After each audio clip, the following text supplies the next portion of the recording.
worldview that provides for any dependent or derivational state, such as facts. See, a lot of those are fantastic, like, and interesting words, but I think they're intended to, like, kind of lead me towards something, but they ultimately don't. There's no specificity in them. Perhaps Do you they're have a worldview? Do I have a worldview? Oh, but I think everybody does. Ultimately, I'm not sure that I'm not sure. What is my worldview? I don't think anybody can fully articulate a worldview, like to fully articulate how you perceive and enact yourself, like your perception of yourself in reality, to be able to articulate that in a concise and succinct format. Do you believe in causality and laws of nature? Can you explain to me what you mean by causality, and then I'll happily answer. That there's a cause and effect relationship in the chronology of events, and among those chronology of events, there are regularities and continuity. So, are you saying causality means that, like, cause and effect? Like, if I hold up this chapstick, like I'm interacting with it? It's really simple. Did you eat dinner tonight? Yes. Why? Because I was hungry. Okay. Why would eating resolve your hunger? Because I've experienced hunger in the past, and I've eaten, and it resolved my hunger. Okay, so there's a cause and effect relationship with events. So there's a perception. There's a physiological perception. I have the physiological perception that I'm hungry, and I have the experience of being hungry. And in the past, when I've had that experience, I seek out food, and it satiates that hunger. So when I'm satiated, I cease eating. That you do believe in cause and effect? I'm telling you that in this particular instance, in the example that you've used, the way I would justify eating would be that I've had previous experiences. Do you believe in cause and effect? Do I believe in cause and effect? Yes. I believe that we have perceptions, and that there are I'm invoking perception. I think you're being entirely evasive. No. Well, let's just 1 second, just to be sure that we get like the full explanation from Shannon for what she's like, her perspective in particular. Let's just let it go to the point where she's like, you know, has a period on the statement. This is what's intriguing to me. So I was very, very excited to come in here and have a conversation, but I don't actually feel as though that's your ultimate motivation. When we initially started talking, you mentioned your perspective, and I brought up the soul because I was legitimately interested in having a dialogue about it. And I feel as though, even though there's questions ultimately that I had previously that weren't answered in regard to that topic, it was ultimately shifted.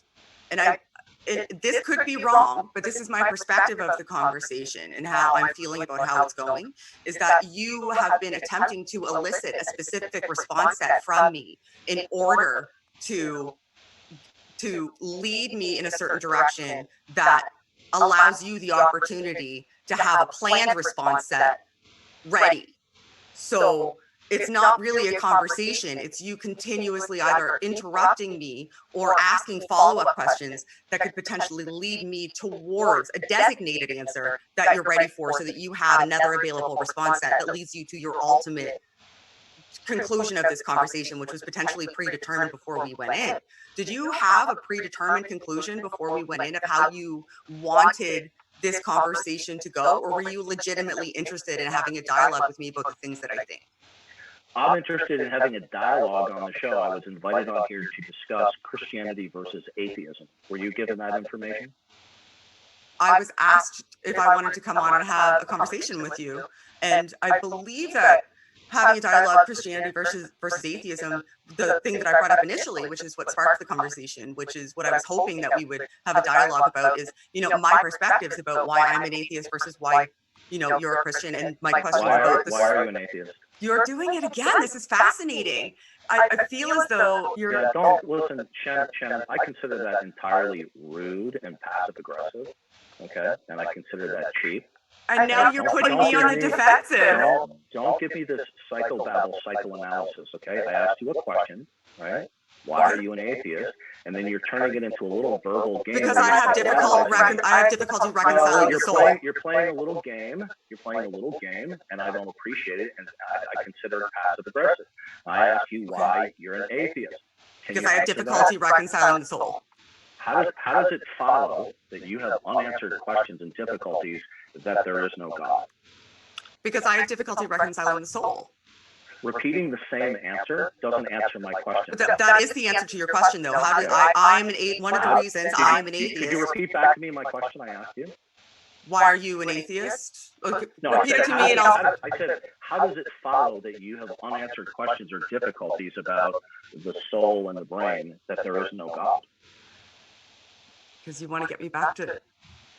That's interesting. Okay. Because you want to get me on a path. This is what I was just saying. Yeah, no, here we go again. It's absolutely right. It's fascinating. You don't want to have a dialogue with me about my actual objections and concerns. What you want to do is get me on a path. Listen, Shannon, I asked you a question. That's a manipulation tactic. Oh, you're talking about interrupting now with a big smile on your face, and you're. I am. Let's, why don't we just take a quick timeout just to mention. So, in the event that if Shannon's trying to make a case that the soul, in some way, there's some sort of incoherence on the Christian worldview with a soul, like maybe if that's kind of where she's going, like that seems like it's kind of like fair game, like it doesn't seem like it's too outside of the ballpark. At the same time, like I can see how Duncan, I know where you're going, and yours is within the ballpark as well. So I think that, I mean, I might be wrong about this, but I think you guys are both within the ballpark of like the, so if we get back to that, that might be most substantive. Yeah, I'd like my question to be answered. How does it follow that because you have problems with the concept of the soul, that it follows from that there is no God? You are an atheist, right? Yes. Good. How does that follow that there is no God? Because if you've referenced the Bible prior, right? The scriptures. I'd like to know from your point of view, since you are an atheist, how is it that there is no God? Because if there is a God, there should be a soul, because that's a concept from the scriptures, and I don't believe it's plausible. How does it follow that if there is an ultimacy of reality that possesses personality, and we call that God, that there will be any state of affairs from your point of view? If I assume that God is the foundation for logic and that the scriptures are true. I didn't mention the scriptures. I asked you, how does it follow that if there's a God, you would necessarily understand the nature of a soul? Why wouldn't you talk about the scriptures if it's the Christian God? I am. But right now, I'm inquiring about your atheism and its intelligibility. Okay? Now, what I want to know from you is, your position is that there is no God. So basically, you're telling me, and you correct me if I'm wrong, that there is no God because you don't understand how a soul might interact with the body. Now, here's the question. How is it that there is no God? How is it that there is no God? Because one of the tenets of the God that I am speaking about, that was dictated by him, was that we would have a soul. And if one of the tenets that was dictated by God is that we have a soul, the soul should be a coherent concept, and I find it difficult to make it coherent. What you're addressing is a difficulty with the Christian God vis-a-vis the soul. That would not entail atheism. Atheism is the denial. But it would discount Christianity. Are you discounting Christianity? Are you saying that? Did I just disprove Christianity? No, you didn't do anything. Oh, okay. So you're not fighting for Christianity, then you're fighting for deistic perspectives. What you've done is you've answered a question I didn't ask. Now, atheism is not the disbelief in some gods. Mm-hmm. Atheism is not the disbelief in the Christian God. Atheism is the disbelief and denial of all gods. So since you are a self-proclaimed atheist, I want to know how it is there is no ultimate creator God. Oh, you could potentially slide me into a deistic perspective, but I wouldn't worship that God because whatever. Like if there was some sort of deism or pantheism, then it's like you could propose that to me and it would potentially make sense. And I would say, So are no, you sure. abandoning your atheism right now? Have you now converted to a deist? No, I'm probably like, if we're looking philosophically, I'm probably more of a temporal sort of agnostic than I am an atheist. Well, agnosticism is indirect atheism. Okay. Sure. Okay. Fine. Okay, so I'm suspending judgment on the proposition. You're not suspending judgment on it. I'll explain to you why. Oh, I'm going to ask you a simple question. Sure. Do you affirm and assert that God, a personal absolute creator, is the necessary precondition of all facts? Well, you just said a personal absolute creator, though. That wouldn't be a deistic perspective, and that's kind of like smuggled in there a little bit, I think. Okay, Shannon, you're evading the question. No, you said personal, but we were talking about deism, and you're attempting to refute agnosticism. Okay. The personal one, yeah, I refute that. No, personal for sure. Okay. Okay. So you do not assert that God is the necessary prerequisite for all facts. God in general?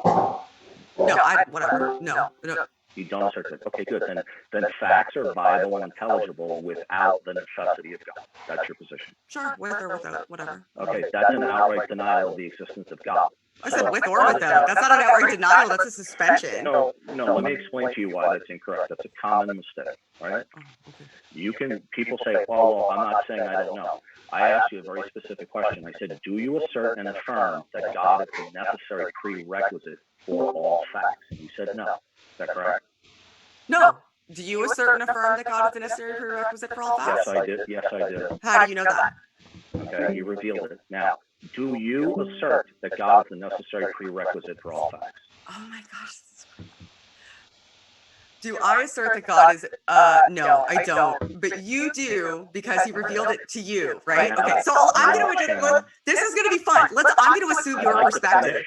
I'd like to finish. You want to finish where you're leading me to? This is a manipulation tactic. No, it's not manipulation. No, it really is.